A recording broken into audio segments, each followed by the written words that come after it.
Okay, let's unpack this. We talk so much about the brain, the gray matter, the neurons, all that incredible complexity of thought and consciousness. Right. And when we think protection, well, the skull immediately comes to mind, doesn't it? That massive bone shield, the Yeah. neurocranium, the The visceracranium. hard hat, basically. Exactly.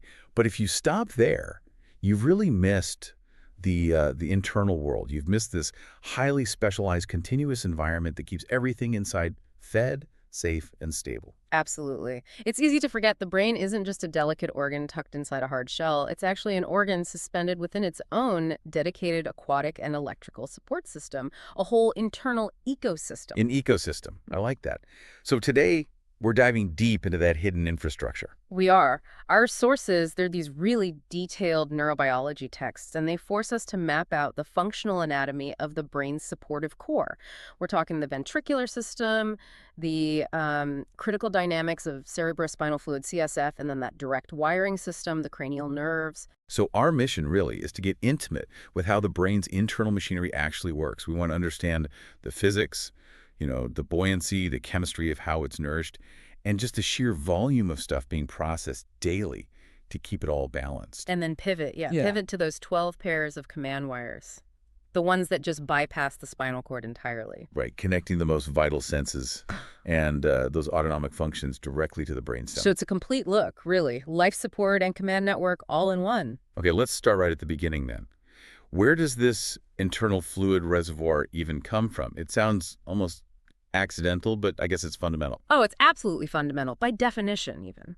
The entire ventricular system, this continuous, fluid-filled network right inside the central nervous system, it originates embryologically, way back From the start. from the very start, from the original hollow cavity of the neural tube. So that means this fluid-filled space, it's genetically mandated. It evolves right alongside the brain itself from the earliest cellular stages. Yeah, it's totally integral to the CNS design, not just some add-on. Okay, so what's the fluid inside the CSF? What's it actually doing? It can't just be water, right? It must have some pretty complex roles beyond just, like, cushioning. Oh, definitely. It has, well, 4 primary and really functional roles. Yes, buoyancy is critical. I mean, the brain's heavy. CSF reduces its effective weight by something like 97%. 97%, that's huge. It is. It provides that spatial buffering against movement or even swelling. But the chemistry, that's where the real deep dive happens. Okay, tell us about the chemical roles then. Right. So first, it acts as this highly specialized buffer. It regulates the nourishing chemical fluid environment, the ECF, that literally bathes every single neuron and glial cell. The CSF composition basically dictates the immediate world that the neural tissue lives in. So it controls the local environment. Precisely. Second, it serves as a dynamic route. Think of it like an internal courier service for specialized chemical messengers, hormones, signaling molecules, things that need to travel quickly through the CNS but without getting dumped into the slow systemic circulation. Like a dedicated internal mail system. Kind of, yeah. And third, and this is critical, it's a metabolic depot or sink. It's involved in selective waste management. It collects and removes the byproducts of all that neural activity. Waste removal. Makes sense. Absolutely. Without that constant clearance, the neural environment would, well, it'd become toxic pretty quickly. And the reservoirs themselves, the ventricles, they're not just passive tanks, are they? They're lined with specialized tissue. Exactly. The inside surfaces of the ventricles, they're lined with this layer of specialized ciliated cells. They're called ependymal cells. Ependymal cells. And these are not passive walls, they are active participants. They facilitate transport, they maintain the metabolic homeostasis, that balance between the neural tissue and the CSF fluid. They're the interface, constantly working to ensure that fluid environment stays absolutely perfect for neural function. Hashtag 1.2, mapping the 4 ventricles and circulation pathway. Okay, let's follow the flow then. If we imagine this internal river system, where does the journey start? Where's the headwater? The journey begins in the 2 largest chambers, the lateral ventricles. There's one situated deep within each cerebral hemisphere, and they beautifully mirror the development of the cortex itself, forming this long C-shaped structure that sweeps through all 4 major lobes. Like that C shape. That sounds complex. It must cover a lot of territory inside the brain. It really does. Anatomically, we divide it into four main horns or extensions. You've got the anterior or frontal horn projecting right into the frontal lobe. Then the body running posteriorly, the posterior or occipital horn heading back, and the inferior or temporal horn, which sweeps down into the temporal lobe. And there's a critical meeting point where the body, posterior, and inferior horns all come together. It's called the intrium, or sometimes the trigone. You often find it near that big bundle of fibers, the corpus callosum. The atrium. Got it. And it's worth noting, these lateral ventricles, they hold the biggest pool of CSF within the ventricular system itself. Maybe 10 to 30 milliliters resides right there. So that's the main reservoir. How does the fluid get out of these big lateral chambers to continue its journey sort of down the middle? Okay, so they empty out through these paired openings called the interventricular foramina of Monro. Think of them as narrow bottlenecks. Two of them. Two of them, one from each lateral ventricle leading into the single midline third ventricle. Ah, the third ventricle. That sits really deep, doesn't it, in the encephalon? Its position seems key. It is. It's a very compressed, narrow, vertically oriented chamber. Anatomically, people often describe it like a narrow donut shape. A donut. Yeah, with the hole in the middle accommodating something called the interthalamic adhesion. It's just a small connection of gray matter spanning the two thalamies. And its walls, they're formed by crucial structures. Yeah. The thalamus and the hypothalamus. So major relay and control centers form its walls. Exactly. And because of all the surrounding tissue, it actually features four distinct little pockets or recesses that clinicians watch really closely on scans. Okay, so if the foramina of Monro are the first choke points, what's the next really narrow passage? Where does the fluid go from the third ventricle? That would be the outflow. The cerebral aqueduct of Sylvius. Now, this is a long, very narrow channel. It passes directly through the core of the midbrain. Oh, narrow sounds risky. It is. Its extreme narrowness makes it the single most vulnerable choke point in the whole circulation pathway. We'll definitely come back to that when we talk about blockages. But for now, it carries the fluid down into the fourth ventricle. The fourth ventricle. Okay, this one seems like it's positioned like a gateway, doesn't it? Between the cerebellum and the brainstem. Precisely. It sits just in front of the cerebellum and behind the pontomedullary junction where the pons and medulla meet. Rostrally, so towards the top, it accepts the flow from the aqueduct, and caudally, down at the bottom, it narrows down into the central canal of the spinal cord, right at a point called the obex. But its main job isn't just passing fluid to the spinal cord, right? You said it's a gateway to the outside cushioning space. That's its critical role here, yes. It serves as the main gateway for CSF to get outside the internal ventricular system. And how does it make that transition? How does it get out into that subarachnoid space? It exits through three specific holes or apertures in the roof of the fourth ventricle. First, there's the unpaired midline one, the median foramen of Magendie. It's kind of funnel-shaped. Okay, one in the middle. And then there are the paired lateral foramina of Luschka, one on each side. So 3 doors total. 3 doors total. And through these doors, the CSF flows out into the largest external reservoir, which is called the cisterna magna, or sometimes the cerebellum medullary cistern. And that completes the move from the internal reservoirs to the external cushioning layers surrounding the brain and spinal cord. Okay, so we've got the map now. We know the chambers. We know the flow path. Yeah. Well, let's talk about the factory floor. You mentioned earlier, what was it, 500 millilL produced every single day? That's right, 500 millilels per day. But the total volume circulating is only about 200 millilL. Yeah. That math demands a really intensive, continuous manufacturing process, doesn't it? It absolutely does. And the main factory, the place responsible for almost all of that CSF, is the choroid plexus. Choroid plexus. It's this highly vascularized, really complex branching network of delicate vascular membrane. And it's not just in one spot. It's strategically placed in all 4 ventricles. You find it in the atrium and body of the lateral ventricles, along the roof of the third ventricle, and in the caudal, or lower, half of the fourth ventricle. So if we zoomed right in on this choroid plexus, what makes this network so effective as a specialized producer? Why isn't it just like filtering blood passively? Well, it's the result of this really tightly controlled 3-layered barrier system. Layer 1 is the blood side, the choroid capillary endothelial wall. Now, unusually for the brain, these capillaries are fenestrated. Fenestrated, meaning? Meaning they have little windows or pores. They're leaky, basically. Leaky capillaries. That seems counterintuitive for the brain. It does, but wait, layer 2 is just a simple connective tissue layer, pile cells, and some collagen. But the critical separation, the actual barrier that matters, is layer 3, the choroid epithelium. And that epithelium layer, that's doing the heavy lifting. That is the engine. The choroid epithelium, it's made of specialized ependymal cells, but unlike the rest of the ventricular lining, these cells are locked together by very tight cellular junctions, really tight. Ah, so that's a barrier. That's the blood-CSF barrier right there. And it strictly controls what gets through. It's not passive filtration at all. It's an active, energy-consuming process. Okay, active. So if it's active, what energy is being used and what's ultimately driving the fluid volume itself? How do we get so much water moving across? Good question. The energy is consumed by these highly regulated ion pumps, primarily for sodium Na+, chloride Cl, and bicarbonate HCO3.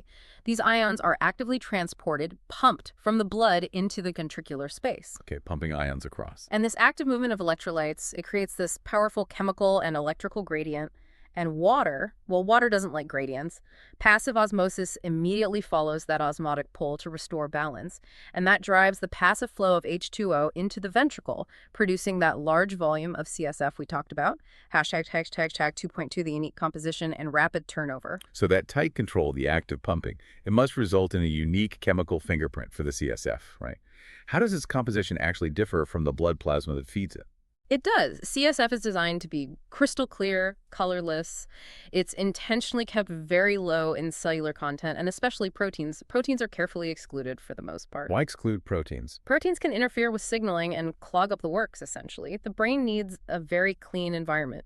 Now, while CSF is generally similar to plasma in its total dissolved stuff, the ionic fingerprint is really critical for neural function. CSF maintains a noticeably higher concentration of magnesium, Ne2+, and chloride, Cl ions. Higher magnesium chloride. And crucially, it strictly maintains a lower concentration of potassium, K+, and calcium, Ca2+, than you find in plasma. Ah, lower potassium and calcium. Those must be incredibly important for controlling how neurons fire, right? Absolutely central. They are key to maintaining stable neural excitability. Think about it. If the ECF bathing the neurons had the same high potassium and calcium levels as blood plasma, things like resting membrane potentials and how neurotransmitters get released, well, it would all be dangerously altered. Things would get chaotic electrically. So the CSF, produced by that tight barrier in the choroid plexus, ensures the neural environment stays stable and optimally regulated. It prevents electrical chaos. Precisely. It keeps everything calm and predictable for the neurons. Okay, let's circle back to that turnover rate because, honestly, that's just stunning. 500 millimels produced every day, turning over the entire 200 milliliter volume 3 to 4 times daily. That's incredible. It really is. But you also said something earlier that, it sounds counterintuitive. You said this production is entirely independent of systemic circulation pressure, like blood pressure doesn't affect it. That's correct. And that physiological independence is perhaps the most profound security feature of the entire system. How so? Why would the brain evolve a system that guarantees continuous cushioning and cleaning, even if, say, the person is hypotensive or their blood pressure is crashing? Because it serves as a continuous fail-safe mechanism. Think about it. If CSF production depended on arterial pressure, then any temporary drop in systemic pressure, like when you stand up too quickly, or during sleep, or even mild blood loss, it would interrupt the flow. It would halt waste clearance, and it would immediately compromise the chemical stability of the neural tissue. And the brain can't tolerate that, even for a short time. Not at all. The brain cannot tolerate even a brief halt in metabolic clearance or environmental stability. So by making the production an active, energy-consuming secretory process that's independent of hydrostatic pressure, the brain guarantees the flow, the buoyancy, and the waste removal protocols are running 24/7, regardless of what crises the rest of the body might be going through. It's like a non-negotiable security protocol. Always on. Exactly. Non-negotiable. Hashtag 2.3, the final destination. Reabsorption. Okay, so if it's always on, producing 500 millimole a day constantly, the system has to be perfectly balanced. Otherwise, that pressure would build up catastrophically within hours. How does the CSF actually exit the system entirely? Where does it go? Right, balance is key. So once the CSF exits the fourth ventricle through those foramina of Magendie and Luschka and enters the subarachnoid space, it circulates. It flows down into those large basal cisterns at the base of the brain. Then it moves upwards, superiorly, through the tentorial notch. That's the opening in the dural tent around the brainstem. It flows up around the brainstem. And then it flows up and over the cerebral hemispheres, completely bathing the entire brain and spinal cord in this layer fluid within the subarachnoid space. So it starts inside, exits to the outside, flows all over. Yeah. How does it finally get back into the blood system? Where's the drain? It drains directly into the low-pressure venous system, and it does this via specialized microscopic structures called arachnoid villi. Arachnoid villi. Exactly. Now, when these villi grow large enough to be seen without a microscope, they're sometimes called arachnoid granulations, but essentially they act like tiny one-way valves. One-way valves. Yes. They project through the dermator, that tough outer layer, and they access the large dural sinuses, which are basically big venous channels within the dura. And which sinus handles most of that drainage? Is there a main one? The vast majority of the reabsorption happens into the superior sagittal sinus. That's the big one running right along the top midline of the brain between the two hemispheres. Okay, superior sagittal sinus. And these villi, these valves, they allow CSF to move passively from the subarachnoid space into the venous blood only when the CSF pressure is higher than the venous pressure. So it's pressure-driven drainage. Precisely. It's a passive pressure gradient system. The net effect is that CSF is constantly being manufactured by the choroid plexus, circulated all around the CNS, and then returned to the blood supply via these villi several times a day. It maintains this beautiful dynamic equilibrium. Right, but that beautifully balanced high turnover system, it clearly has an inherent vulnerability, doesn't it? If the exit drain or the flow path gets blocked, well, that constant production means the pressure must rise really fast, lethally fast. Exactly. And that brings us to hydrocephalus, which is essentially, as you said, a failure of the brain's internal plumbing system. Hydrocephalus. Water on the brain, literally. Well, water, meaning CSF, it results from an interruption of either the CSF flow or its reabsorption.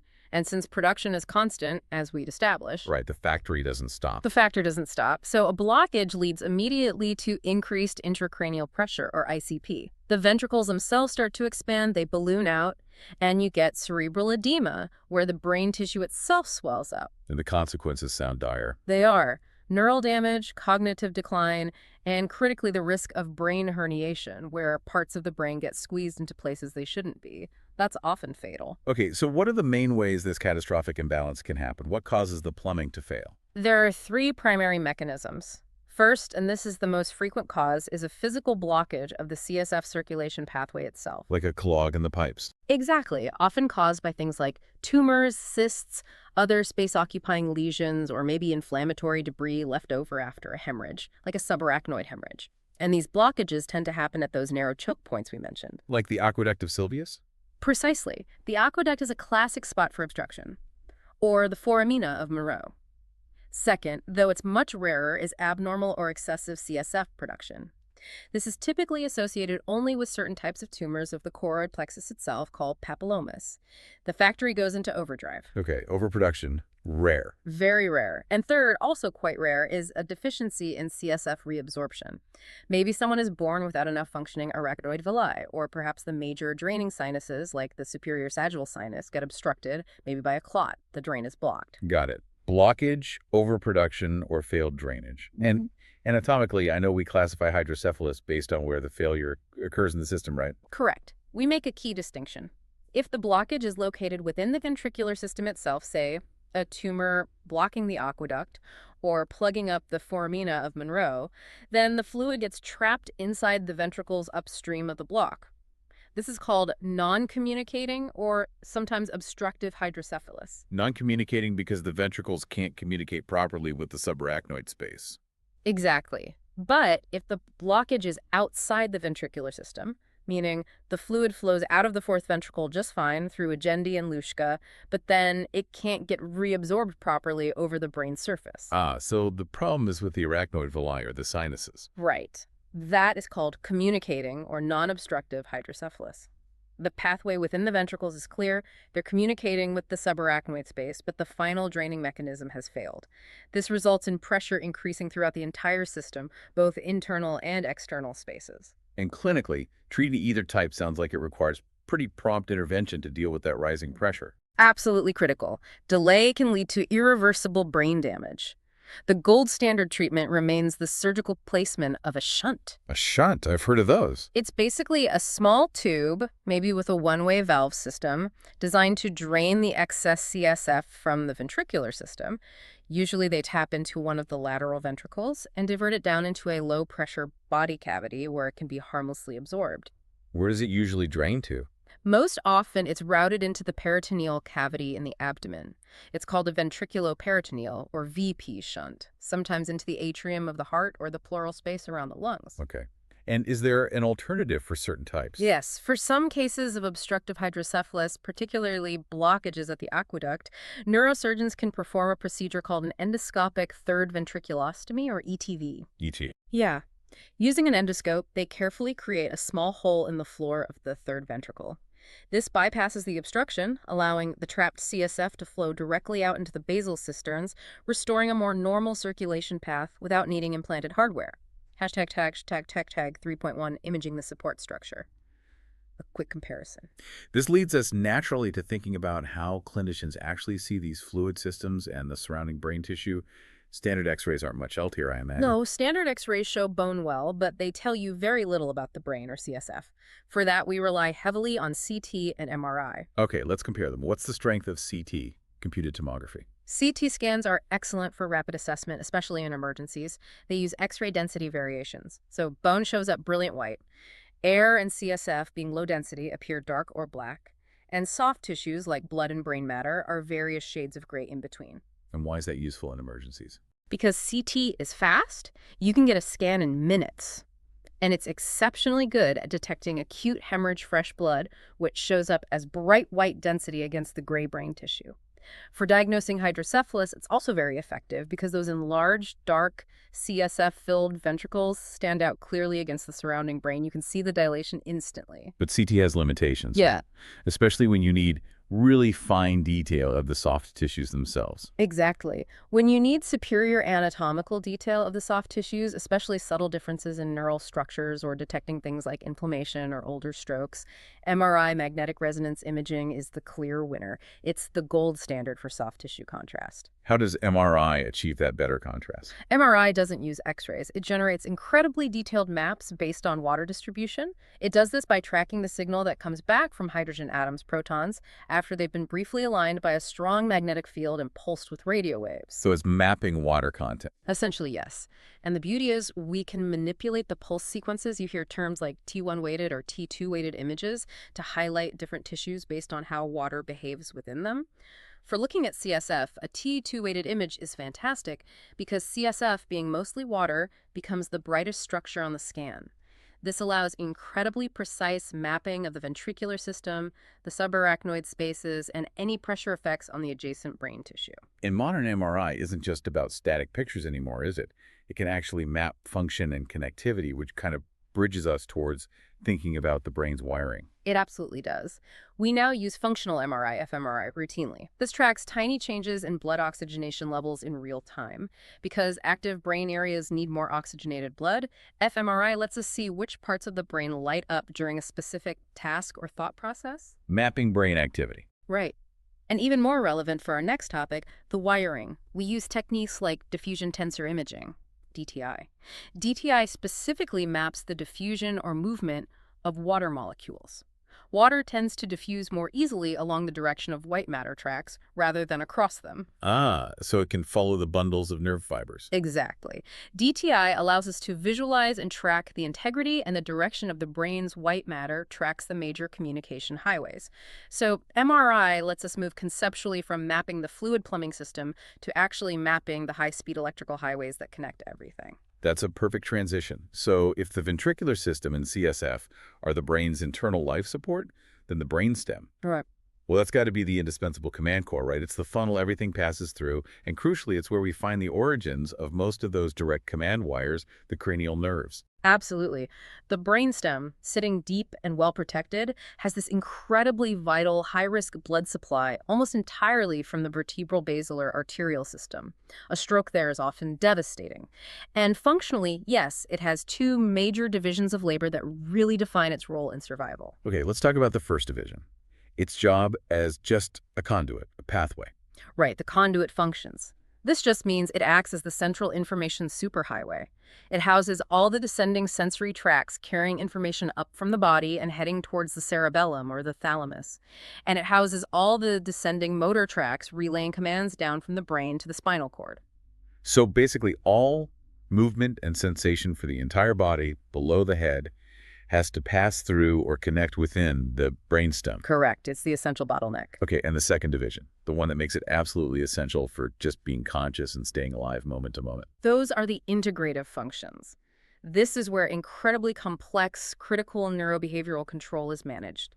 The core structure doing a lot of this work is the reticular formation. It's this diffuse network of neurons running through the core of the brainstem. The reticular formation, what's its main job?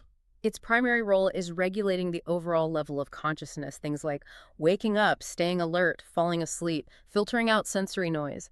It also contains nuclei involved in complex motor functions like coordinating posture and gait. And perhaps most importantly, it houses the specialized centers for automatic cardiorespiratory control. So it literally keeps you breathing and keeps your heart beating without you thinking about it. It absolutely does. Life support central. And critically, for our discussion today, the brainstem provides the specific physical origins, the nuclei, for most of the cranial nerves. Numbers 3 through X and also number 12. Hashtag 4.2 cranial nerves, CN fundamental. Okay, these 12 pairs of cranial nerves, they're fundamentally different from spinal nerves, aren't they? Spinal nerves have to exit the spinal cord. But the CNs, they're the direct lines out of the brain itself. They are the express lanes, exactly. Their defining feature is that they must exit the cranial vault, the skull, through a series of very specific holes called foramina, or sometimes wider gaps called fissures. Specific exit points for each one. Right. And like spinal nerves, they can carry sensory information in afferent, motor commands out efferent, or sometimes both, mixed functions. A key anatomical rule of thumb here is that their innervation, the area they control, is overwhelmingly ipsilateral. It's ipsilateral Meaning the nerve controls structures on the same side of the head or neck from which it emerges from the brainstem. Left nerve controls left side, right nerve controls right side, generally. Generally. But you said every rule has an exception. And the most famous one here is the vagus nerve, right? CNX. Yes, CNX. It's nicknamed the Wanderer for a very good reason. It is the major exception to both that ipsilateral rule and the restriction to just the head and neck territory. It wanders off. It really does. Its vagal outflow descends far beyond the cranium. It provides the primary parasympathetic innervation to organs, viscera. In the thorax, think the heart, the lungs, and then it extends deep into the abdomen. Its control generally stops just before the splenic flexure, which is part of the large intestine, the transverse colon. Wow. So it literally connects your brainstem directly to your gut, your heart, your lungs. Pretty much. It's an incredibly extensive network. Okay, the functional diversity of these 12 nerves is just massive.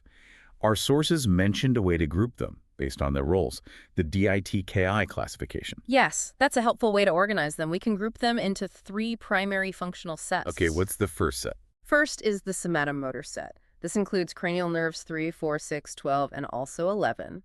Their nuclei, their origins in the brainstem, generally run close to the midline, and they're primarily dedicated to moving skeletal muscles, think eye muscles, the tongue. Okay, the movers, 3, 4, 6, 11, 12. Second, there's the solely sensory set, that's CNS 1, 2, and 8.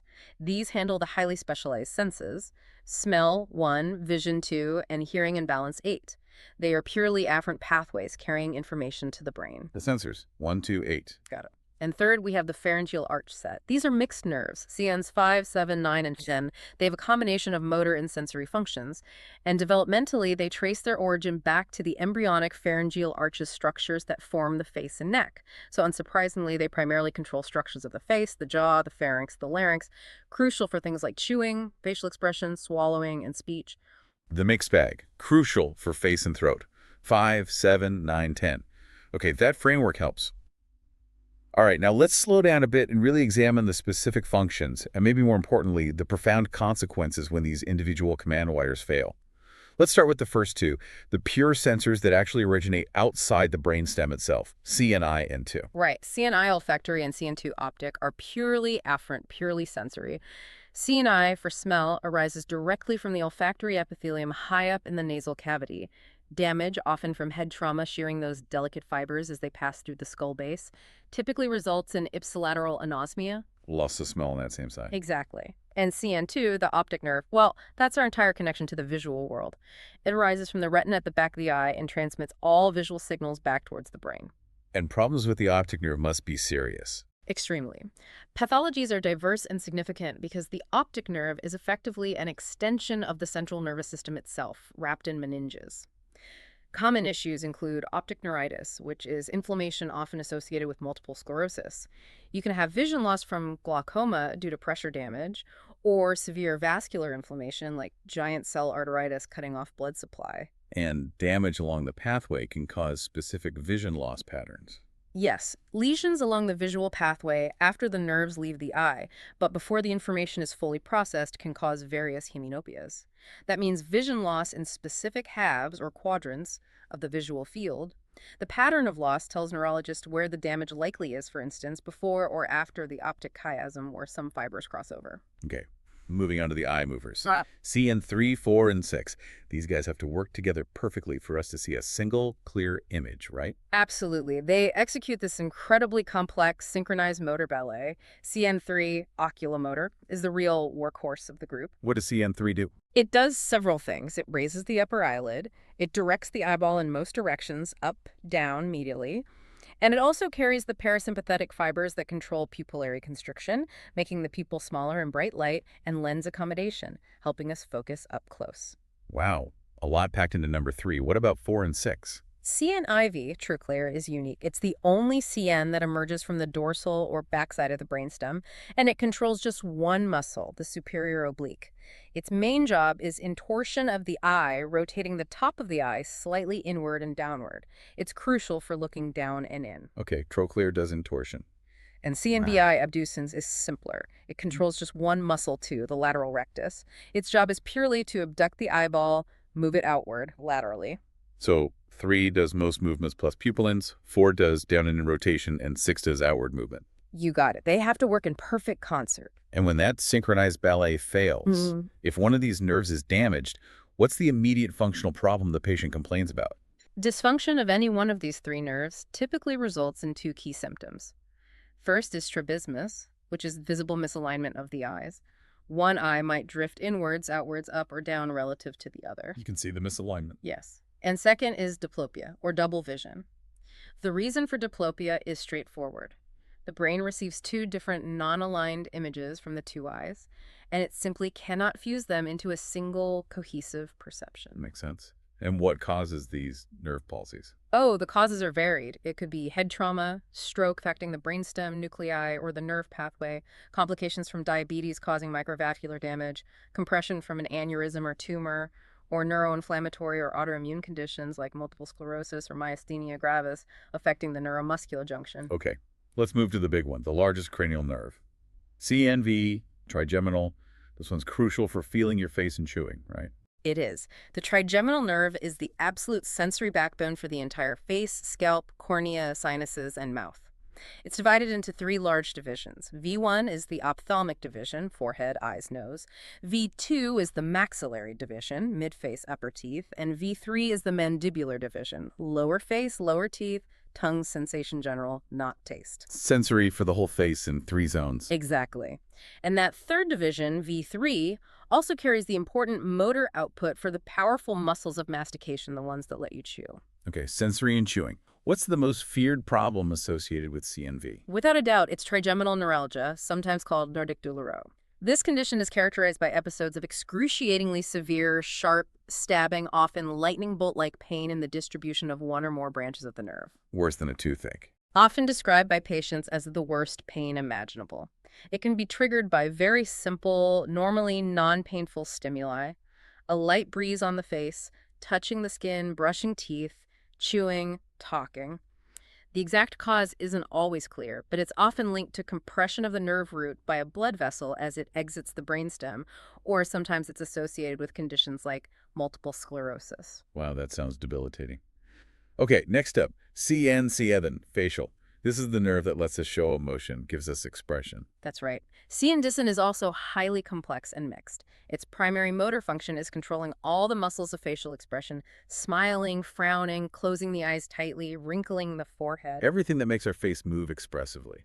Pretty much. It also carries crucial parasympathetic fibers to glands, specifically the lacrimal gland, which produces tears, and most of the salivary glands except the parotid. So tears and saliva too. Any sensory role. Yes, importantly, it carries the special sense of taste from the anterior two-thirds of the tongue. Taste from the front of the tongue. Okay. What's the classic pathology we see with the facial nerve? The most frequent motor pathology is Bell's palsy. This is an acute, usually temporary paralysis affecting all the muscles of facial expression on one side of the face, the ipsilateral side. Suddenly can't move one side of your face. Exactly. It's a classic lower motor neuron lesion presentation. Forehead doesn't wrinkle, eye doesn't close well, mouth droops. It's often accompanied by other symptoms related to CNDA7 dysfunction, like abnormal tearing or dry eye, perhaps altered salivation, and sometimes a loss of taste on that affected side of the tongue. The cause is often thought to be viral inflammation leading to nerve swelling within its bony canal. Okay, Bell's palsy for CNA7. Then we hit CNA8, vestibulocochlear. This is the second purely sensory nerve, right? Handling our connection to sound and also balance. Correct. CN8 has two distinct and critical divisions traveling together. First is the cochlear division, which transmits auditory information from the cochlea in the inner ear, allowing us to hear. Second is the vestibular division, which carries information from the semicircular canals and otolith organs, also in the inner ear, telling our brain about head position, movement, and gravity, essential for balance and equilibrium. Two senses bundled together. What happens when these divisions malfunction? Well, dysfunction in the cochlear division obviously results in hearing loss. This can be sensorineural, meaning damage to the hair cells in the cochlea or the nerve fibers themselves. Common causes include age-related changes, damage from loud noise exposure, certain medications that are ototoxic, or sometimes a benign tumor growing on the nerve itself called an acoustic neuroma or vestibular schwannoma. Okay, hearing loss from cochlear problems. What about the vestibular side? Dysfunction in the vestibular division leads to problems with balance and equilibrium. The hallmark symptom is vertigo, typically a sensation of spinning or rotational movement, either of oneself or the surroundings. This is often associated with inner ear conditions like benign paroxysmal positional vertigo, BPPV, labyrinthitis, or Meniere's disease, which causes episodic vertigo, hearing loss, and tinnitus. Vertigo sounds incredibly disorienting. Okay, moving down towards the throat area now with CNIX, glossopharyngeal. What's its job? CNIX is another mixed nerve, primarily serving the tongue, glosso, and pharynx, pharyngeal. Its motor functions include innervating one muscle of the tongue. Stylopharyngeus helps elevate the pharynx during swallowing, and providing parasympathetic drive to the large parotid salivary gland. So swallowing and saliva again. Sensory roles. Yes, sensory is important here too. It carries taste sensation from the posterior one-third of the tongue. It also provides general sensation, touch, pain, temperature from the pharynx, tonsils, and back of the tongue. And it carries input from chemoreceptors and baroreceptors in the carotid body and sinus, helping regulate blood pressure and respiration. Taste from the back, sensation from the throat, and even blood pressure info. How does dysfunction show up clinically?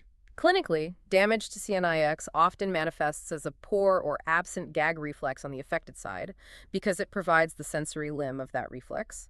Patients might also report dysphagia, which is difficulty swallowing, as the coordination of the pharyngeal muscles can be impaired. Isolated CNIX palsies are rare. Often it's affected along with CNX due to their close proximity, frequently as a consequence of stroke, CVA, involving the brainstem nuclei. Okay, poor gag reflex, trouble swallowing. Now, we arrive at the big one you mentioned earlier, the Wanderer, CNX, vagus. You said this is pervasive and arguably vital for systemic health. We need to spend some time here. We absolutely do. The vagus nerve is truly extraordinary in its reach and function. It's a mixed nerve, providing some motor control to muscles of the pharynx and larynx, crucial for swallowing and voice. It carries sensory feedback from the larynx, pharynx, and importantly, from the viscera, the internal organs. But its most notable role, by far, is carrying the vast majority of the body's parasympathetic efferent signals. The rest and digest signals. Exactly. It sends these signals directly out from the brainstem to the heart, the lungs, and most of the digestive system, esophagus, stomach, small intestine, large intestine, up to that splenic flexure point. We should really emphasize, as the source material does, that destruction of the vagus nerve's primary nuclei in the brainstem is, in fact, incompatible with sustained life. That underscores its absolutely essential regulatory role. Incompatible with life. Wow.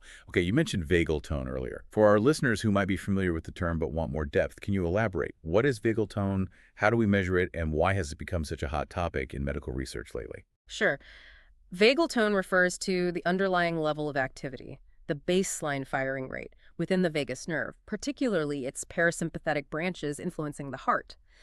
This constant activity acts like a brake on the heart rate, keeping it lower at rest, and it generally reflects a balance within the autonomic nervous system between the rest and digest parasympathetic side and the fight or flight sympathetic side. How is it measured? You can't just tap into the nerve directly usually. No, typically we measure it indirectly, most commonly by analyzing heart rate variability or HRV. HRV looks at the tiny millisecond to millisecond fluctuations in the time intervals between consecutive heartbeats.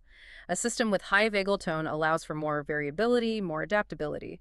So generally, high HRV is taken as an indicator of high or healthy vagal tone. It means the system is highly responsive, flexible, and resilient. Okay, high HRV equals high vagal tone equals good resilience. What are the broader implications of having high versus low vagal tone? The implications are profound and increasingly well documented. A high resting vagal tone is consistently associated with better systemic health outcomes across the board. It's strongly linked with more efficient blood glucose regulation, significantly reduced risk factors for cardiovascular disease, CVD, stroke, CVA, and type 2 diabetes. It suggests better emotional regulation and stress resilience, too. And low vagal tone. Conversely, low vagal tone, indicated by low HRV, is emerging as a consistent biomarker for chronic low-grade inflammation throughout the body and generally poorer health resilience. There's fascinating research suggesting the vagus nerve acts almost like an intrinsic monitor of inflammatory markers circulating in the body. It seems to relay this immune status information back to the brain. Like an immune system sensor wire. Kind of, and in response, the brain can use the vagus nerve to send signals back down that actually help to dampen or reset the inflammatory response, particularly through something called the cholinergic anti-inflammatory pathway. So the vagus nerve really represents the single biggest neural connection between the brain and the immune system. Low tone might mean that anti-inflammatory feedback loop isn't working as well. That's incredible. A direct brain-immune connection via the vagus.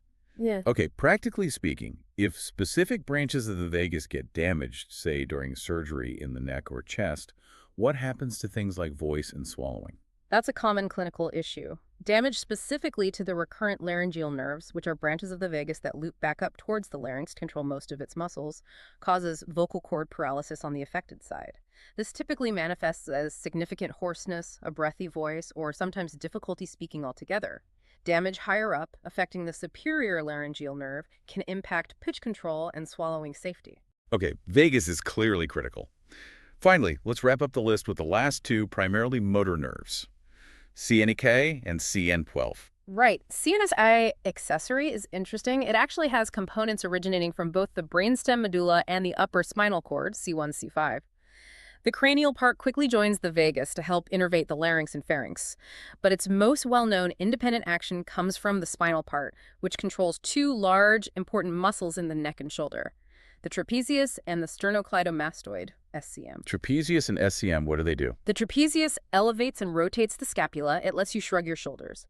The SCM turns your head to the opposite side and flexes the neck. So CNK is key for head and neck movement and shoulder elevation. And damage. Damage to the spinal accessory nerve, maybe during neck surgery or from trauma, results in weakness or inability to shrug the shoulder on that affected side.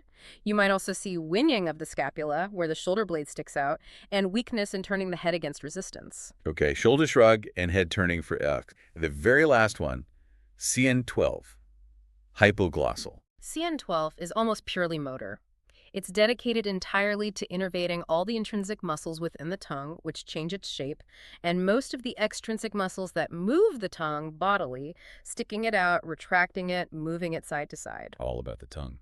All about the tongue. This makes CN12 absolutely vital for clear articulation in speech, phonation, and maybe even more critically, for the complex mechanics of manipulating food and swallowing deglutition. So speech and swallowing rely heavily on it. What happens if CN12 is damaged? Damage to the hypoglossal nerve or its nucleus results in dysphagia, difficulty swallowing, because the tongue can't manipulate the food bolus properly, and dysphonia or dysarthria, speech impairment, due to poor articulation. There's also a classic clinical sign you look for. When the patient is asked to stick their tongue straight out, it will deviate or point toward the side of the damaged nerve. Why towards the damaged side? Because the muscles on the healthy side are unopposed. When the main muscle for protrusion, genioglossus, on the weak side fails, the strong muscle on the good side pushes the tongue over towards the weak side. Makes sense. A very clear clinical sign. And just as we finish the count of the established 12 pairs, our source material, intriguingly, leaves us with this little note, a provocative hint of ongoing discovery. Yeah, it briefly mentions this theoretical question, this ongoing research looking into whether there might actually be a CN the terminal nerve, involved potentially in pheromone detection, or even a CNS-free. It's just a fascinating reminder that even in anatomy that seems so well defined, the map is perhaps always being redrawn or at least refined at the very edges. Okay, here's where we try and synthesize all of this, bring it together. We started this deep dive by mapping the brain's incredibly dynamic interior landscape, the hydrostatic environment. We learned about this constant 200 milliel cushion of CSF. Yeah, requiring that independent, energy-guzzling production line in the choroid plexus to churn out 500 milliliters a day, completely replenishing the supply 3 or 4 times every single day, nonstop. Nonstop. We followed that fluid out through the elegant pressure regulation valve system of the arachnoid villi draining into the venous sinuses, and then we transitioned, didn't we, to the dedicated electrical control center, the brainstem, The hub. the hub, which directs those 12 primary command, wires the cranial nerves out to the face, the eyes, the ears, the throat, and critically, down to our vital internal organs. And the profound relevance here, I think, is seeing the CNS not as just some standalone computer in a box, but as this incredibly complex system that is utterly dependent on flawless, continuous maintenance and communication. Right. The big issues, we mapped out things like hydrocephalus, Bell's palsy, that horrific trigeminal neuralgia. These aren't just random diseases, are they?